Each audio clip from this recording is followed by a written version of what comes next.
Today I'm going to share with you how to buy a home in a hot market, a very competitive market.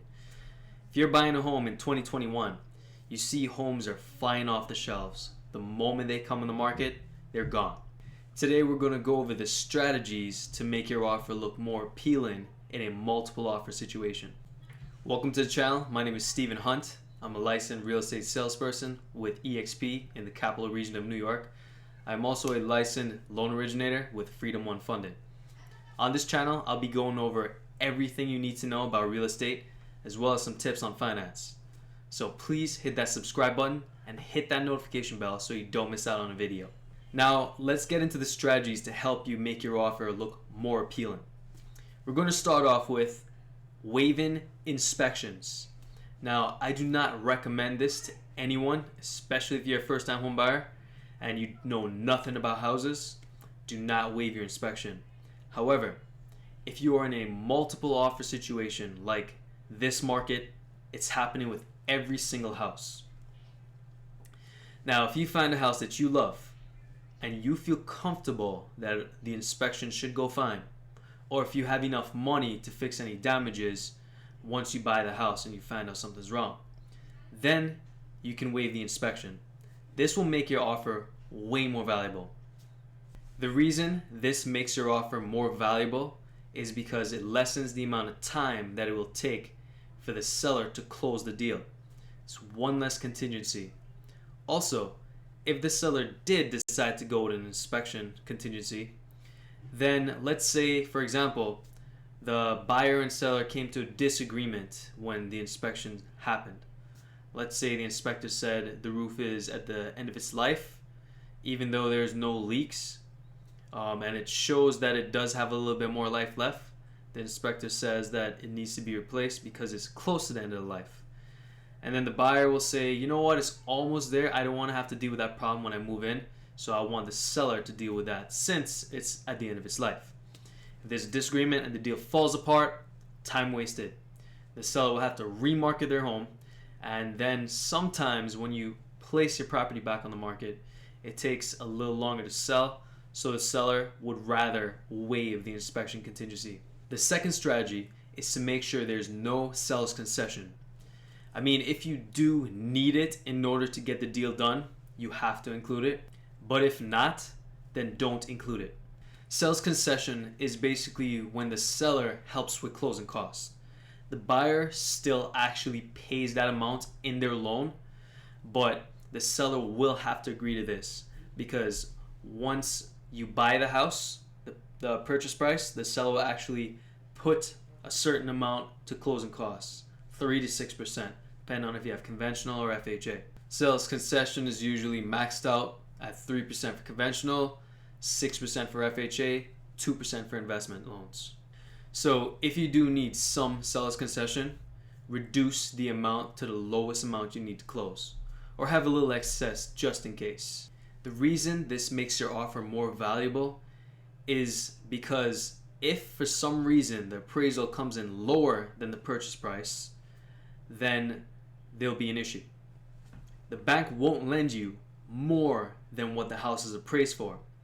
For example, let's say you put an offer of $100,000 in and you had 6% seller's concession, which totaled the purchase price up to $106,000. The bank comes in and says this property is only appraised for $100,000.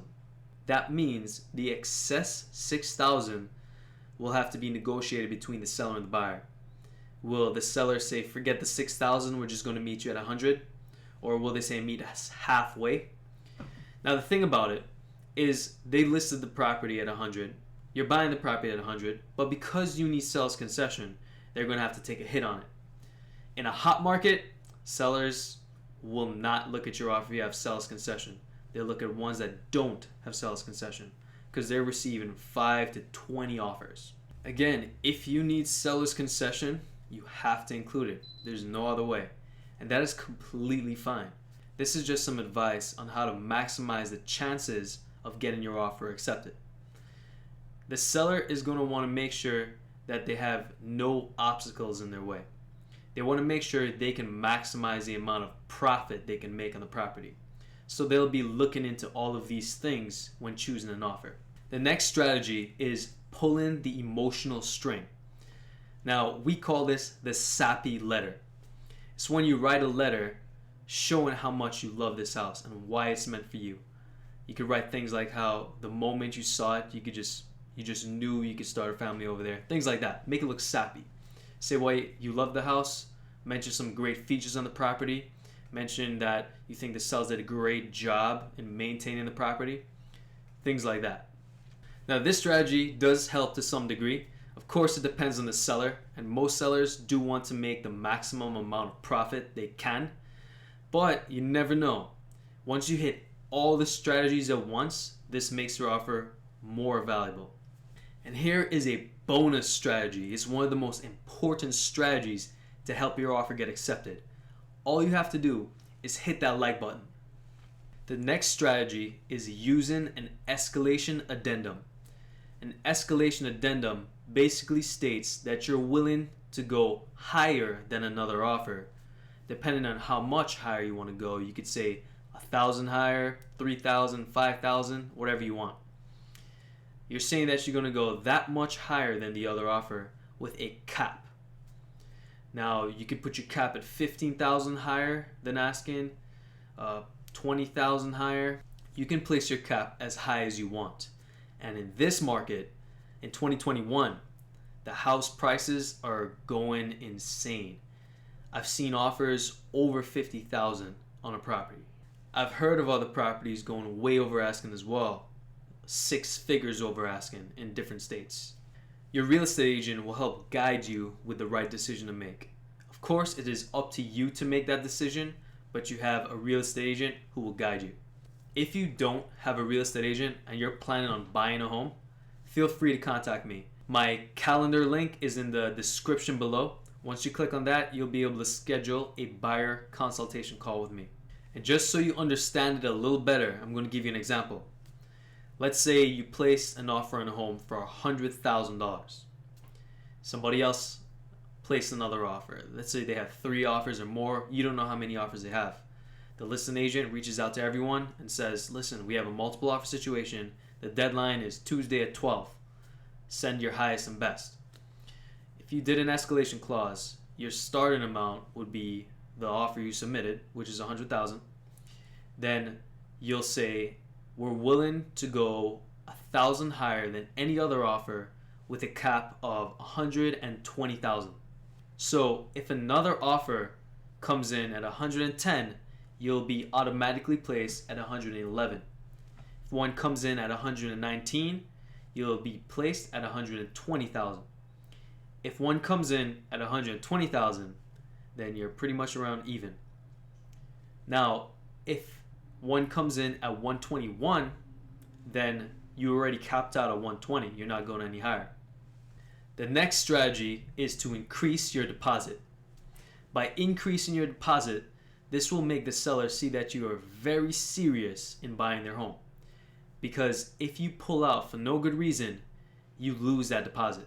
Another strategy is working with the seller's time frame to make them comfortable. You can have your real estate agent contact the seller's real estate agent and find out what closing dates are better for them. What I've been hearing a lot is a lot of sellers would like to wait till the end of the school year to close on their home. And those are the strategies to make your offer look more appealing and give you a higher chance of having it accepted. If you thought this video was helpful, please hit that like button. It really helps me grow my channel. Also, hit that subscribe button and hit that notification bell so you don't miss out on a video. Thank you.